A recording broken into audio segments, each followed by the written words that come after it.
Ever since Turbo Overkill launched into early access, it has done nothing but impress me. Its blistering fast, relentless gameplay has been pure satisfaction, the neon-drenched, retro-rendered cyberpunk visuals have been both awe-inspiring and terrifying, and its soundtrack. My god, its soundtrack. Nothing but bassy synth splendor, the sweet ravey sounds of mayhem. I have played a lot of shooters for this channel, and few have appealed to my own personal tastes as much as Turbo Overkill. And praise Sin, the time has come to finally sink my saws into its highly anticipated final episode.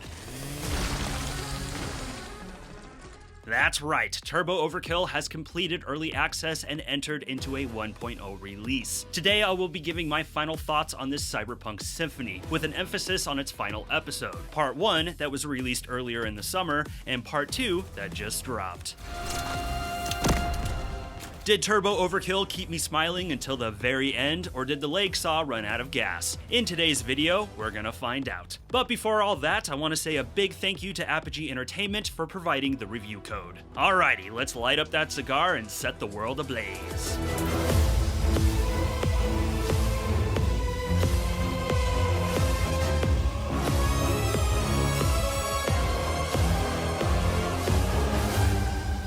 Turbo Overkill is best described as an over-the-top movement shooter with a focus on intense technical gunplay. While visually the game is rendered in a chunky retro style harkening to the FPSs of the late 90s and early 2000s, in terms of gameplay it leans far more contemporary. I'd say its closest comparator is something like Doom Eternal, with sprinkles of Titanfall 2 in terms of its movement mechanics. The game is comprised of 3 distinct episodes, with the version 1.0 release bringing us the final half of episode 3.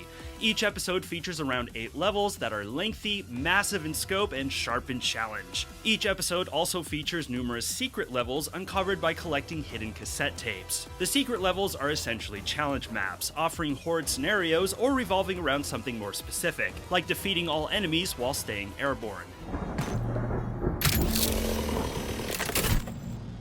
Turbo Overkill takes place in the far, far cyberpunk future. You take on the role of Johnny Turbo, a cybernetic mercenary hired by a shady corporation to eliminate a self-aware virus named Sin, a sort of cyber Sauron, complete with eyeball and tower. Sin is rapidly taking over Johnny's city, converting its gang members to be her cyber slaves and making a mess with her biomechanical goo. It proves to be a messy job to say the least, bringing Johnny to great highs and lows, literally, and butting heads with a trio of rival cyber mercenaries whom he has some history with.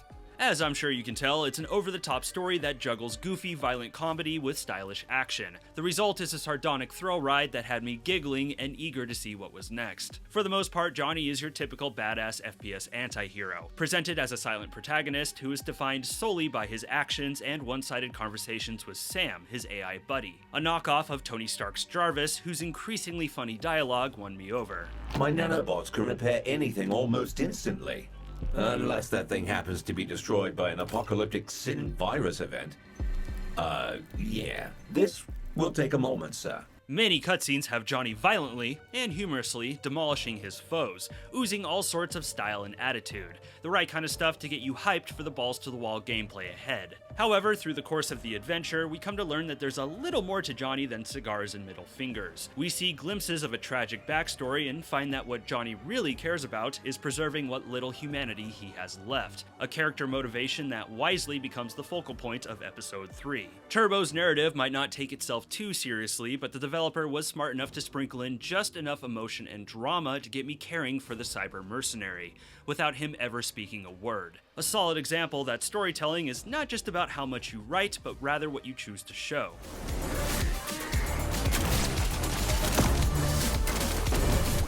Turbo Overkill's visuals pay tribute to the early 3D shooters of the late 90s and early 2000s, giving players a feast of pixelated textures and simplistic geometry. However, anybody who was gaming at that time will tell you that while Turbo passes for old school, its graphics blow far past its inspirations. In my first review, I erroneously stated the game was built in Unreal. Turns out it was Unity, and my goodness was this a fine use of it. The scope of this neon dystopia is the first thing that impresses. Turbo's maps are vast and populated decorated with towering skyscrapers, glittering with reflections and a whole spectrum of colored lighting that's hard not to stare at. The particle effects are a nice finishing touch. Raindrops hit and slither off your screen convincingly, smoke and fire might be made from pixels but flow and dissipate believably, and the gore is utterly ridiculous, with hallways dripping with blood after a brief skirmish.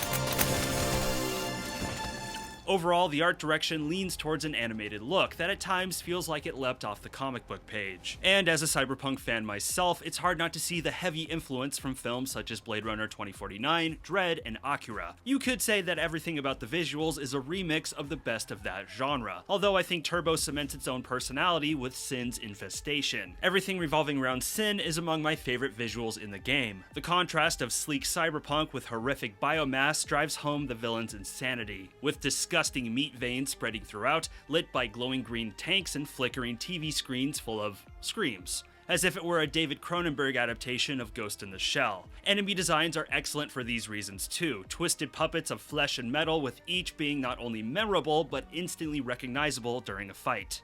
Episode 1 brings the best of cyberpunk sights, with commercial districts bathed in pink, decaying streets with holographic palm trees, and dominating office complexes.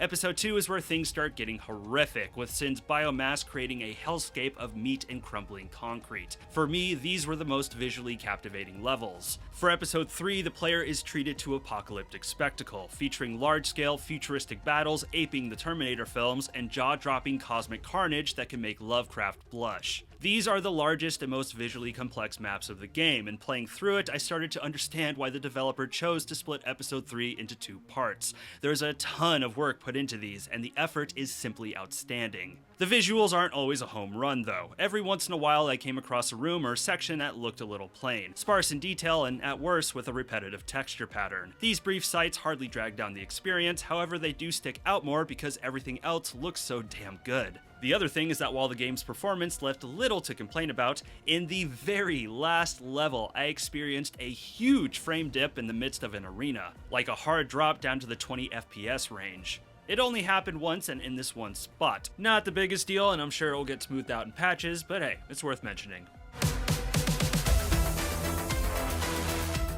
What glues the presentation together is the soundtrack, which I absolutely adore. Composed by Gribblesnap, the music is an array of styles mostly in the electronic realm. Retro wave, dark wave, industrial metal, and good old-fashioned techno, with Episode 3 bringing more cinematic flair. In fact, each episode has its own separate soundtrack, with different slants on the musical themes. A soundscape that congeals to make you feel like the biggest badass in the universe. The dance beats bring so much energy, and the ever-rising, intensifying compositions give this feeling of urgency that isn't scary but rather empowering and motivating. And the new music for Episode 3 is among my favorite in the game, with more unique, daring tracks, like a hard rock jazz song used for a casino level.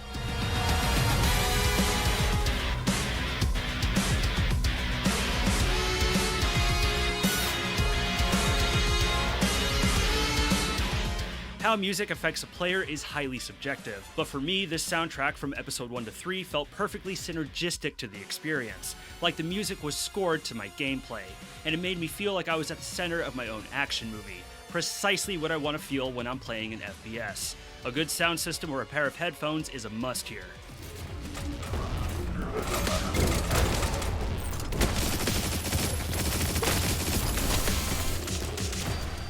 Johnny is literally a well-oiled killing machine and has the moves to prove it. You begin the game with an aggressive dash and chainsaw slide, which is straight up legendary. When sliding, Johnny's saw leg will pull him along, ripping through enemies and making some poor janitor's life hell. Wiping out a charging horde with your saw slide is one of the great pleasures of the game. It's a mechanic that never got old, and I don't suspect it ever will. Later, Johnny finds magnetic boots, allowing him to run on walls, and a grapple hook that can fling him into the air and latch onto enemies, not unlike Doom Eternal's meat hook. With the introduction of those last two maneuvers, levels start presenting massive platforming challenges, as well as arenas where survival hinges on clinging to walls and or staying airborne with the grapple, constituting some of the hardest moments in the game, but also the most enjoyable and rewarding to conquer. In Turbo Overkill, the open air is an asset. When flung to new heights, players will find that not only does Johnny fall at a slower rate, but that they also have tight, precise air control, which when coupled with the dash becomes one of your greatest means of defense. In many spots, you may feel overwhelmed with how many enemies are coming at you and how little space you have to fight them on, until you realize you can utilize all the space around you, hovering and maneuvering mid-air like you're an attack chopper. Add in the limited bullet time mode, because of course this game has a bullet time mode, and you will become a temporal weapon of devastating proportions.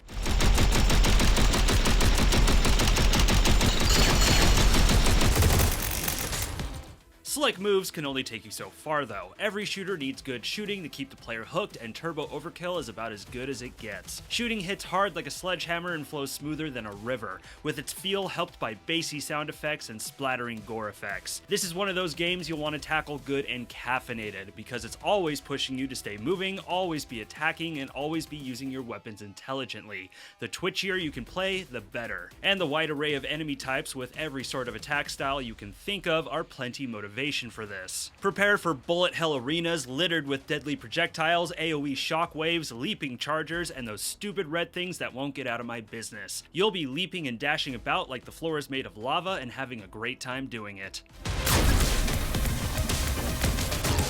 Johnny has a sizable arsenal based around the classic FPS weapon types, and each are a pleasure to use, from pistol to shotgun to rocket launcher. But the big thing to highlight is that most of the weapons have a distinct alternate fire, doubling their capabilities. Some are fairly straightforward, like the Uzi's alternate is just akimbo, and the rocket launcher's alt can bank multiple and fire them all at once. But the dual pistols can lock onto multiple enemies for a charged attack that liquefies them. The Twincendiary minigun has a flamethrower, the Waster shotgun has a shockwave that will short out enemy shields, its brother, the Boomer, can launch a sticky grenade, one of my go-to attacks, and one of my favorites, the sniper rifle, called the Telefragger, allows you to telefrag, which is often used in platforming challenges. Good stuff. The plasma gun is one of the more interesting in terms of its alternate fire in that it has two fire modes. Microwave locks onto enemies and slowly drains their health until boom. Not one of my favorites, as it's a little too easy to get cheesy with this thing, especially against some of the bosses, but projectile mode is where it's at, as it can snatch projectiles from the air and fling them back. An insanely useful ability that can help get you through some bullet hell madness, and can be a secret weapon against some of the tougher bosses. I played around with this alternate a lot throughout episode 3 and could not get enough of it.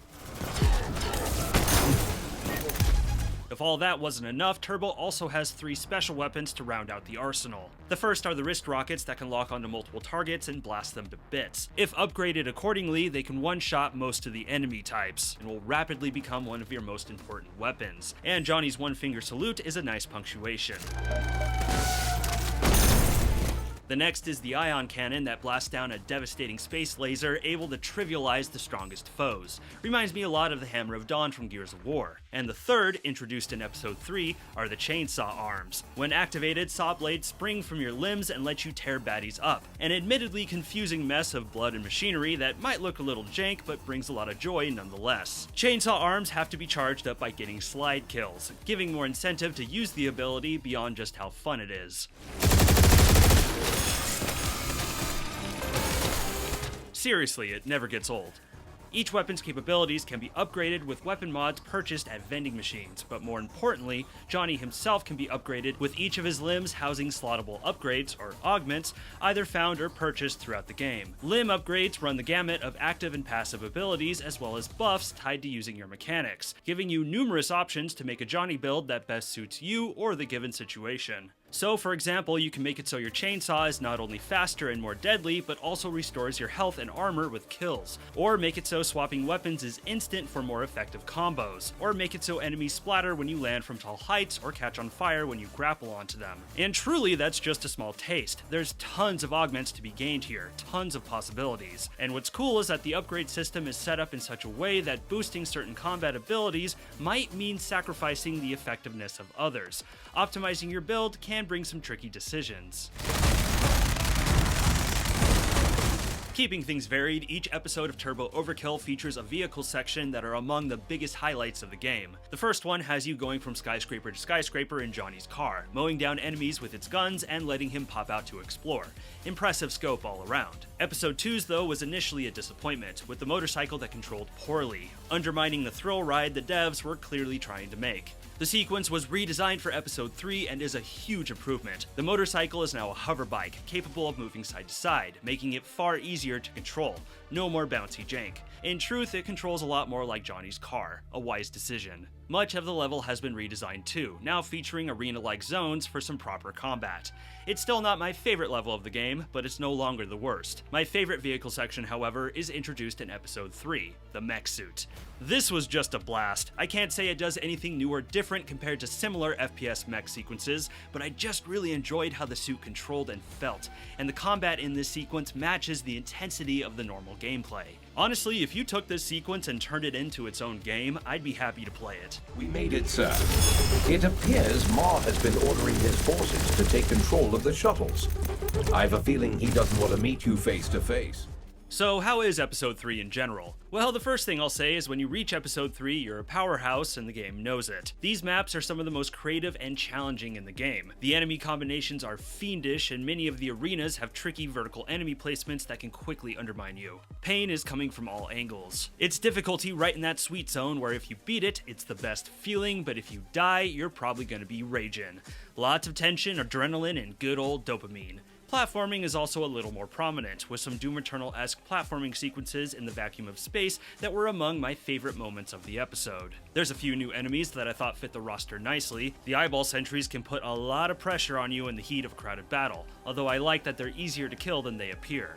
And the consistent, unpredictable ambushes from a particular mini-boss certainly brought a lot of spice to many of the levels.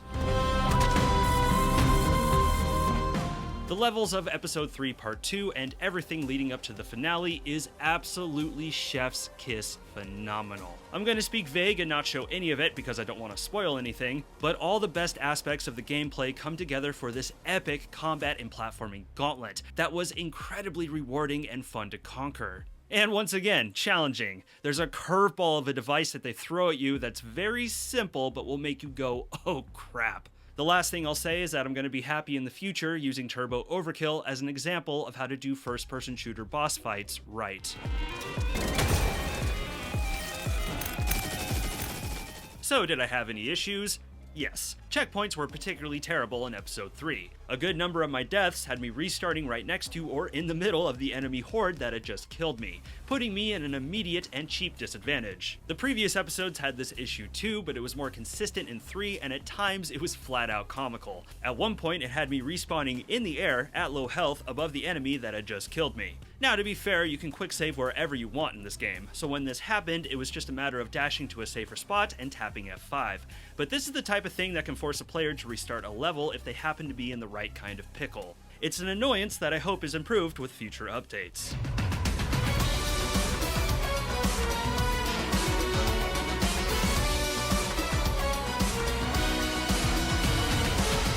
Well, now that Turbo Overkill is in 1.0 and I've played through it, I am perfectly comfortable in saying this is one of my favorite first-person shooters of all time. Hands down. I love everything about this game. Every aspect beautifully comes together to create such an incredible, engaging, and badass experience. Within the FPS retro revival, the boomer shooter science, I think this should be looked at as one of the top examples, right next to or even above Dusk. And I freaking love Dusk, so I don't say that lightly. Turbo Overkill gets my highest recommendation. If you love first-person shooters, action games, or just want something to make you feel like you're in the middle of a rave, then download this immediately. This is something special and should not be missed. What are your thoughts on Turbo Overkill? Be sure to let me know down in the comments. And once again, a big thank you to Apogee Entertainment for providing the review code. If you dug the video, please be sure to subscribe, like, share, and smack that bell. If you want to come say hi, my Discord is linked below, along with my affiliate links. I'm Kirk, and thank you for watching this video. Stay safe out there.